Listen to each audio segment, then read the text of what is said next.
अनुराधा वैदिक एस्ट्रोलॉजी में आप सभी का अभिनंदन। मैं अनुराधा शारदा आपका धन्यवाद देती हूँ कि आपने हमारे YouTube और Spotify चैनल्स को लाइक शेयर सब्सक्राइब किया और वहां अपने सुझाव और अपने कमेंट्स लिखे। यदि आपने हमारे चैनल को सब्सक्राइब नहीं किया है तो जरूर करें और बेल आइकन भी याद से दबाएं ताकि आपको अपडेट्स निरंतर मिलती रहे। तो आज फिर हम चंद्रशेखर शर्मा जी के साथ एक बहुत ही डिफरेंट निराला श्लोक लेकर प्रस्तुत हुए। सर आपका अभिनंदन और बहुत बहुत स्वागत। नमस्कार। सर तो आज आप हमें किस क्लासिकल टेक्स्ट से पढ़ाएंगे सर? मैं आजकल जरा फलदीपिका पे ज्यादा जोर, ऐसा तो मुझे जातक पारिजात, फलदीपिका, बृहत्पराशर सभी अच्छे लगते हैं और है भी सभी अच्छे, परंतु फलदीपिका समझने में मुश्किल इसलिए है कि वो एक आपको दिशा में ले जाते जाते उसकी छोटी छोटी जो गलियां है ना, उसके बारे में वो इशारा तो करते पर बताते नहीं है। शायद उनको भी ऐसा लगता होगा कि इन्होंने कुछ प्रयत्न करना चाहिए ताकि लोग समझे। जी सर। तो और बड़े मजेदार मजेदार उनके रहते हैं, परंतु वो हमको आसान लगते हैं, उतने आसान है नहीं। तो इसलिए मैं भी कोशिश करते रहता हूँ कि इसके अंतरंग में जाके हम इसका अर्थ समझने की कोशिश करें। इसलिए आज विषय जो है ये दिग्बल का क्या महत्व है, क्योंकि होता क्या है कि जब भी हमको कोई योग दिखाई देता है तो हमें लगता है कि भाई सिर्फ हमारे यहाँ अच्छे योग है, बुरे योग है ही नहीं। ऐसा तो होगा नहीं कभी, है ना? तो कुछ अच्छे योग रहते, कुछ बुरे योग रहते। राजा बोले तो लोगों को लगता है कि सर पे ताज आ जाएगा, तो अभी कोई रखता नहीं है। इंग्लैंड की रानी रखती है पर उसको कोई अधिकार नहीं है, तो वो ठीक है, पैसे से तो ठीक है पर अधिकार नहीं है। तो इसलिए वैसा होता नहीं है। योग जो होता है ये वो ग्रहों की स्थिति क्या है इस पर भी बहुत ज्यादा निर्भर होता है। और इसलिए वो योग में क्या शक्ति है, ये हो कहाँ रहा है, जहां हो रहा है या तो आप वहां जाओ तब मिलेगा, है ना? ऐसा तो नहीं होगा कि भाई महाकाल का दर्शन लेना है तो महाकाल यहाँ तो नहीं आएंगे, हमको उज्जैन जाना पड़ेगा, जाने के बाद में वो मंदिर में जाना पड़ेगा, फिर रुकना पड़ेगा, है ना? तो योग तो है आपको देखने का, पर वो आपने अपने कर्म का प्रयोग किए बगैर योग हासिल नहीं होगा। और वो एक दूसरी जगह है तो दूसरी जगह। अच्छा, फिर ये बोला जाता है कि योग में जो दिया है वैसा ही होगा, जिसको अंग्रेजी में वर्बैटिम बोलते हैं, शब्दशः अर्थ लेना। ऐसा होता नहीं, क्योंकि योगों में ग्रहों की शक्ति भी हम देखते हैं। ये जो है ना, तो सहसा ग्रहों की शक्ति लोग या तो नवमांशों से देखते हैं, या उनको ऐसा लगता है कि ये ग्रह हर वक्त शक्तिशाली रहता है, ऐसा करते हैं। या ज्यादा से ज्यादा अधिमित्र के घर में है, मित्र के घर में है, विंशोपत बल वगैरह से हम शक्ति लेने की कोशिश करते हैं। ये गलत है, ऐसा मैं नहीं बोलता, परंतु हमारे जो मंत्रेश्वर जी है जिन्होंने फलदीपिका की रचना, इन्होंने आपको और कुछ बताया है कि भाई दिग्बल का क्या, क्योंकि जिसको हम अंग्रेजी में डायरेक्शन ऑफ स्ट्रेंथ बोलते हैं, एक एक दिशा में एक एक ग्रह की, दो दो ग्रह की, एक्चुअली शनि छोड़ के उनकी सत्ता चलती है, वहां पर वो ज्यादा शक्तिशाली हो जाता है।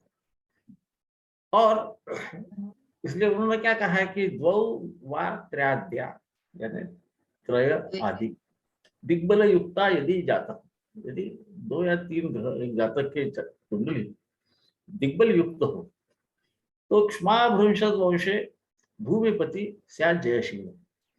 ये इस पृथ्वी का राज करेगा, उसका पति होगा, मतलब राज करेगा, राजा होगा, और हर वक्त ये विजयी होगा। इस प्रकार से जयशील है, विजय बने, ऐसा कहा। चलो यहाँ तक तो समझ गया कि 2 या 3 यदि ग्रह होंगे और वो शक्तिशाली होंगे, तो पर फिर वो क्या बोलते हैं कि श्वाभृत वंश, यानी ये राजा के घर में यदि पैदा हुआ तो राजा होगा। यहाँ पे पहली चाबी मिलती है कि भाई कोई भी योग जो लगता है तो ये जातक की जन्म के वक्त क्या परिस्थिति है, इस पे वो योग की शक्ति कितनी है ये तय होती है, उसी स्तर पे पहुंचने की।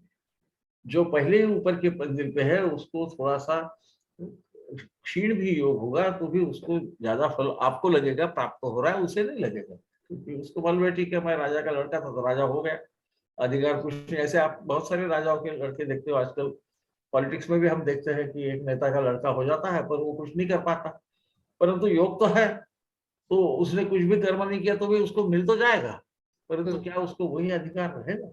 शायद नहीं रहेगा, उसको शायद दुख भी रहेगा, वो तो बोलेगा मेरा कोई राजयोग नहीं हुआ, है ना?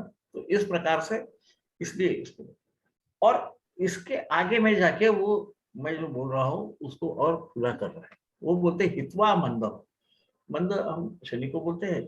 शनि छोड़ के पंचखता, 5 ग्रह, दिग्बल युक्ता चत्वारो वार, या 4 ग्रह, 5 या 4 ग्रह यदि शनि छोड़ के, शनि को बाहर निकाल दे है ना, तो 7 ग्रहों में से 6 अभी रहे बाकी, तो 5 या 4 ग्रह, वो यहाँ पर भी आपको 6 ग्रह नहीं बोल रहे, इसको ख्याल में रखना चाहिए।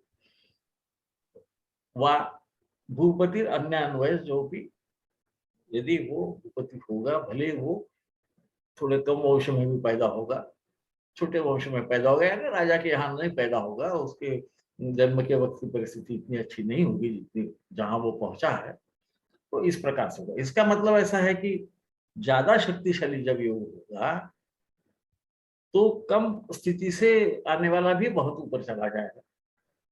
इसका दूसरा भी अर्थ ये है कि केवल ऐसा योग होने से इसमें शक्ति ज्यादा लगती है। अब ये क्यों लगती है, इसको सोचा जाए तो हमको समझ में आता है कि सूरज जब पूरे चढ़ाव पे रहता है 12 बजे का, तब उसको दिग्बल प्राप्त होता है। अब प्रश्न ये है कि शनि को हटा दिया 7 ग्रहों, ये 5 और 4 ही क्यों बोल रहे, 6 क्यों नहीं बोल रहे? इसको जैसा हम सोचना चालू करते तो हमें ये ख्याल में आता है कि बुध या शुक्र यदि दिग्बल युक्त होंगे तो रवि कभी भी दिग्बल युक्त हो नहीं सकते। हाँ, क्योंकि वो बुध से 28 अंशों में या शुक्र से 48 अंशों के बाहर नहीं जाते थे। या यदि शुक्र गुरु खुद दिग्बल युक्त होंगे तो ये दोनों नहीं रह सकते। तो ये है उसकी पहली चाबी कि वो बोलना क्या चाह रहा है, कि 5 है या 5 सचमुच होते हैं क्या नहीं, इसीलिए वाह चतवारो उन्होंने बोल दिया कि या 4, है ना। तो ये छोड़ के यदि कुछ रहे तो 4 ग्रह हो सकते हैं दिग्बली कभी भी, और 4 ग्रह यदि दिग्बली होंगे उसमें शनि निकाल दिया, इसको पहले ख्याल करें। तो नैसर्गिक के केंद्रों में है, तो ये दिग्बली कहाँ होंगे? चंद्र चतुर्थ में होता है, शुक्र चतुर्थ में होता है, रवि दशम में होता है, या रवि मंगल दशम में होता है। उसी प्रकार गुरु लग्न में दिग्बली होता है, बुध लग्न में दिग्बली होता है, सप्तम में केवल शनि होता है, उसको उन्होंने हटा दिया। अब ये जो चारों तीनों जो जगह है, एक उसका पूरा व्यक्तित्व, दूसरा उसकी एडमिनिस्ट्रेटिव कैपेसिटी आप बोल सकते हैं, उसको वैसा भी हम राजा की गद्दी बोलते हैं, है ना, इंद्र का सिंहासन कहा जाता है दशम भाव पे, वहां पर है। और चौथा जो भाव है वहां बैठ के वहीं पर दिख रहा है, चंद्र और शुक्र सुख समृद्धि का घर है, वो वहां पे शुभ ग्रह बैठे हैं, स्त्री ग्रह बैठे हैं, तो वो नैसर्गिक इसको सुख संपत्ति देगा। तो ये भी राजा के लक्षण है ना। राजा की गद्दी जो है वो ऐसे, वो हम खुरदरे वो कपड़े पहनते तो ये चादर डालते थे ना लोग पहले, वैसी तो नहीं रहती ना, वो सिल्क विल्क की रहेगी, तो इसलिए वो सुख समृद्धि देगा। आखिर में राजा का मतलब अधिकार और धन, इसे पहले समझिए। अब ये शनि को क्यों नहीं बोला, तो पहले उन्होंने एक तुमको 5 बोल दिया, पहले चक्कर में डाल दिया, क्योंकि कोई सोचता नहीं कि ये होगा क्या, कैसा होगा। यदि सूर्य आएगा तो ये बाकी 2 गायब हो जाते हैं, ये बाकी 2 आए तो सूर्य गायब हो जाते हैं, तो यहाँ कुछ तो हो रहा है गड़बड़, हमारा शायद समझने में गलती हो रही है। तो सूर्य मंगल गुरु खुद लग्न में बैठ के, उसके साथ यदि बुध होगा तो इधर केवल चंद्र रहेगा। तो समझ में आता है कि 4 ही ग्रह कभी भी दिग्बली हो सकते हैं। 5वें शनि है, तो उनको तो उन्होंने बोला हितवा, इसको निकाल दो, ये नहीं होना, तो छोड़ दिया। इसको क्यों छोड़ा, ये प्रश्न आना चाहिए भाई। जब हम पंच महापुरुष योग में शनि को मानते हैं तो यहाँ क्या लफड़ा कर रहे हैं? क्या सप्तम में शनि अच्छा माना गया? दिग्बली शनि बहुत अच्छा माना जाता है। तो उसका कारण ये है कि जब ऐसे 2 या 3 रहते हैं ना, तो वो आपको मालूम है कि इन्हीं जगह कहीं ना कहीं रहेंगे, तो लग्न में कोई ना कोई तो रहेगा, या चतुर्थ में रहेंगे, दशम और चतुर्थ में, ऐसा भी हमने समझ लिया, तो चतुर्थ में तो रहे। शनि सप्तम में बैठ के शक्तिशाली होके इन पे अपनी दृष्टि डालेगा, तो इनके काम करने की जो क्षमता है उसको कम करेगा, इनके दिग्बल का फायदा नहीं मिलेगा, जो केवल दिग्बली होने से जो मिलता है वो मिलेगा। इसलिए उन्होंने शनि को वहां से निकाल दिया है। इस प्रकार से मंत्रेश्वर जी ने इस श्लोक की रचना की है, कि देखने में तो बहुत आसान लगता है, ठीक है यार 2 या 3 है तो राजा का हो जाता है, 5 या 4 है, 5 होंगे नहीं कभी, वो देख लेना एक बार, तो क्योंकि गड़बड़ होती है वहां पे ये 3 गड़बड़ करते रहते हैं, तो और शनि भी नहीं है, तो इसलिए मेरे को ऐसा लगता है कि ये श्लोक का चयन मैंने इसलिए किया कि ये एक तो राजयोग होने का अर्थ समझा रहा है कि मामूली यदि राजयोग है तो पहले उसकी परिस्थिति भी अच्छी होना चाहिए, तब वो वहां तक पहुंचेगा। फिर वो पराक्रम में होगा नहीं, वो अलग बात है। राज रहेगा नहीं, वो राजभंग योग होगा तो वो विराट चला जाएगा। परंतु यदि वो उसकी स्थिति कम है तो योग जो है वो ज्यादा शक्तिशाली लगता है। इसलिए फिर चारों भी जगह होना, क्योंकि 5 हो नहीं सकते, पर चारों भी 4 ग्रह कम से कम दिग्बली होंगे तो ये सादा आदमी भी राजा के स्तर पे जा सकता है। बहुत सुंदर सर। आ गया है और आपको सोचने को बाध्य किया है कि ये सच्ची 5 होती क्या। ये कई बार दिमाग में नहीं आता। मैं भी जब तरुण था तो मेरे भी दिमाग में नहीं आता था, परंतु मुझे याद आता था कभी कभी वज्र यव योग वगैरह के बारे में। वराहमिहिर जी ने बोला है कि ऐसे योग होते तो नहीं, वो पुराने ऋषियों ने बोले, इसके मैंने लिखे है ना, जिसमें एक दूसरे से स्क्वायर में सब शुभ ग्रह हो नहीं सकते। तो मैं बोला हाँ हाँ, ये शायद चक्कर में डालने के लिए बता रहे हैं, ये कोई दूसरा प्रिंसिपल हमको कोई दूसरा तत्व बताना चाह रहे हैं जो आप ही ढूंढो। उनका नाम ही मंत्रेश्वर है, मंत्र यानी सलाह देना, और उसमें का ईश्वर। तो नाम भी बड़ा अप्रोप्रिएट है आचार्य जी का, जिन्होंने फल गीतिका लिखी है।